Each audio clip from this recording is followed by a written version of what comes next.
Hello everybody, I'm Alexey Krabarov. I'm a chief scientist at Nitro, and today we host a meetup by San Francisco Bay Area Machine Learning Group, which is a partner meetup of many other meetups we host here, including SF Scala, SF Spark, SF Text. We have a tradition of hosting this great meetup, and today is the first time we have FinTech talk. We have guys from Quantics, Martin and Zhenya, and they're going to introduce themselves and mention what they will be talking about today. Welcome. Okay, thank you. Yeah, I'm Martin, the CEO and founder of Quantics. Quantics is the first marketplace for trading algorithms. So we connect user-generated quantitative trading systems, trading algorithms, with capital from institutional investors. And our users participate in the profits of their algorithm without investing their own money. We provide our users with everything they need to build trading algorithms, which is primarily software and data. So we provide them with free and open source software in MATLAB and Python to build their trading algorithms and 25 years of historical market data. And yeah, I'm very happy to be here tonight with Zhenya, one of our best quants. He won our Q3 competition, and we're happy and proud to trade his algorithm with $1 million in futures right now. Zhenya. Oh.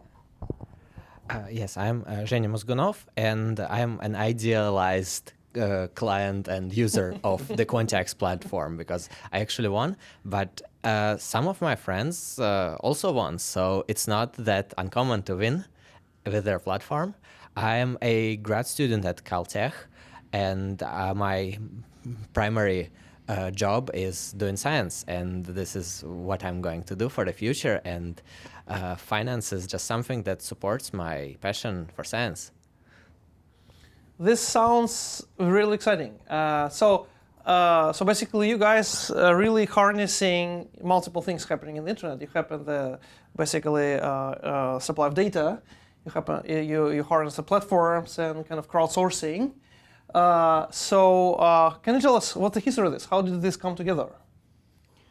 Okay, the history of Quantics started in Europe. I worked as a quant in the industry for almost 10 years. I've built up a quantitative research firm in Zurich, and I did a lot of recruiting and training of novice quants. And that's how I realized that the industry today wastes a lot of its potential. We were a small quantitative research firm, but even we got 100 applications per quant that we hired. So there are 99 others out there who eventually don't make it into quantitative finance.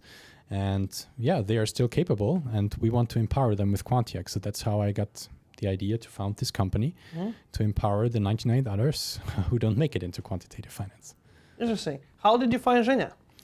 We started Quantics through hosting competitions. So we wanted to incentivize primarily students on good US schools like Stanford and Caltech and Berkeley to participate in our competitions and to submit trading algorithms to work as a quant, even though they have never done that before. And Zhenya was one of our most successful participants, and he learned about it on Caltech, but maybe he can tell more about that. Yeah, of course.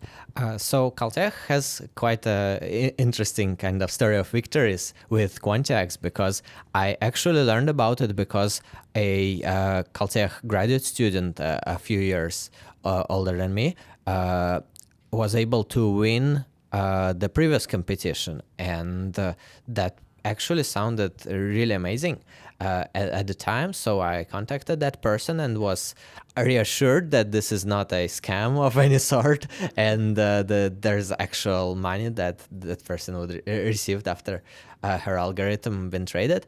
And so eventually I realized that, okay, maybe I should also give it a try.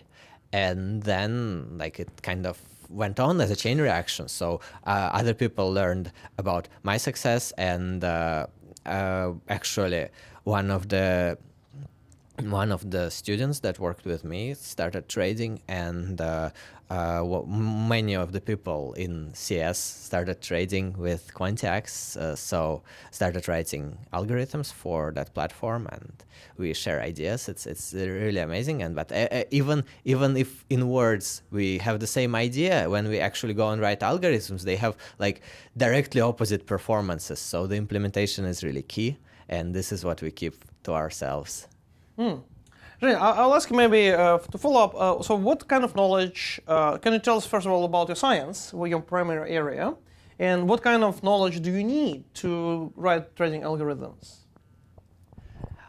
Oh, I guess that that problem doesn't look like machine learning at first, but I actually got excited about it exactly because I understood that it is similar to other machine learning problems, so I can approach it with that same toolbox, even without knowing anything about finance. So this is what's great about Quantics is that the barrier of entry is really low. A person can barely know like 2 or 3 finance jargon words and already make it through the toolbox and use it.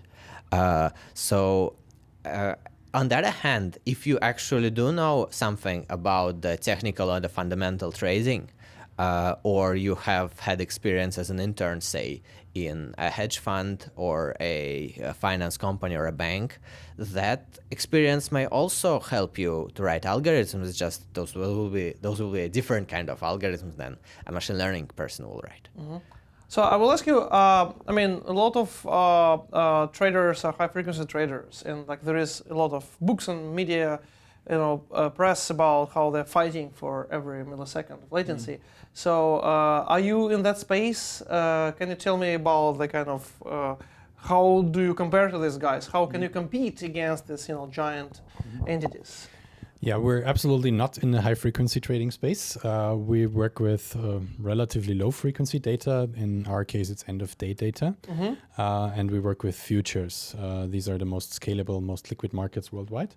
And they have the nice property to cover a universe of assets that is very uncorrelated. So you have futures of crude oil, of Japanese yen, of wheat, and so on. So many diverse instruments.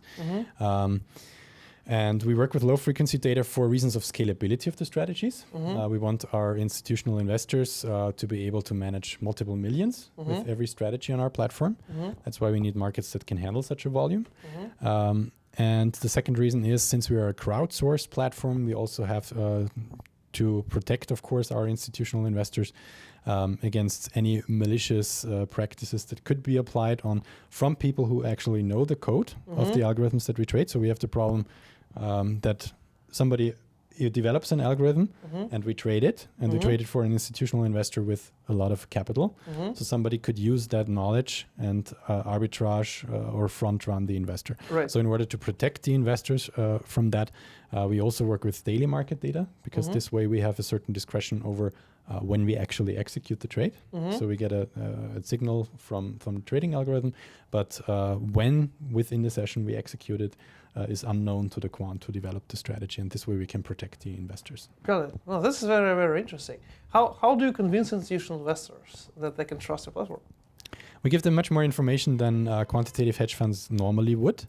So more information. We never disclose the secret sauce of the algorithm, but no quantitative hedge fund would do that. So that remains the intellectual property of the quant. But we give them much more information. And I think the best way to build up trust is that we trust the algorithms enough to trade it with our own capital, which is what we're doing. So we trade, for example, Genio's algorithm with $1 million.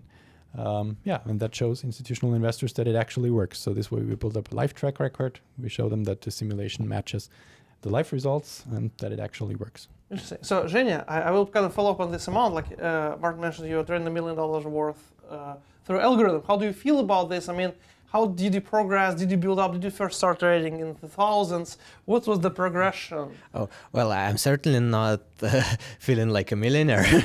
I guess it's like a fraction of a pie, because the algorithm has to win, and then I get the fraction of what it won.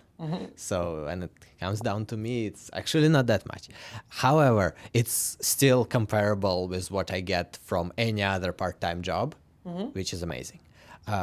So I guess the actual algorithms are kind of the way the competition is scale invariant. So it doesn't really matter what is the total sum of money that you trade with, the winner is still the same. So for the competition, I just developed an algorithm that is completely ignorant about those issues of scalability of the algorithm and whether like the liquidity of the markets will kind of bound it or not. So my algorithm was like from the start about $1 million or like any other amount. Interesting, interesting. So, and kind of what is, I would say, let's, I think it will be super exciting to, our members and our viewers. What is the path to try this? Like, you're a graduate student at Caltech. That's a pretty high bar. What kind of the basic, like, what kind of knowledge is most useful? So machine learning, like, what aspects of machine learning are most important for somebody who wants to try this kind of stuff, from your experience? Well, I will cover it more in the following talk, which is actually on YouTube with Quantics. However, if I need to sum it up in like really short sentence, then I am not a machine learning major at Caltech, right? So I was able to do it just by knowing very basic ideas about machine learning that you can pick up really from everywhere. As soon as you start trying the job interviews for those data science positions, you will get some kind of machine learning technical assignment. What are you specializing in at Caltech? I'm a theoretical physicist. Okay. And I actually work in quantum information, which then kind of connected with my hobby, because in quantum information we also build tools that potentially will improve the machine learning practices.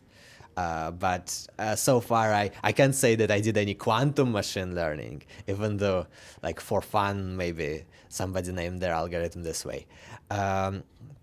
So, yeah, I guess any kind of statistics or machine learning experience or working with the data experience would be good enough. For me, this experience came mostly from a computer vision class that I took at Caltech. I never actually took a machine learning class. So I was interested in detecting pedestrians on the streets, but then it turned out that after I learned that, finance wasn't actually that hard. And then you started detecting huge profits in the markets. This is really, really interesting. And, yeah. And this is really cool. So we're looking forward to your talk. Thanks, guys, for coming. This is exciting. And I know that Martin is speaking on this subject at Data by the Bay conference, which comes in the middle of May, where we'll cover it more. And we're looking forward to have more FinTech talks at our meetups. Thanks a lot.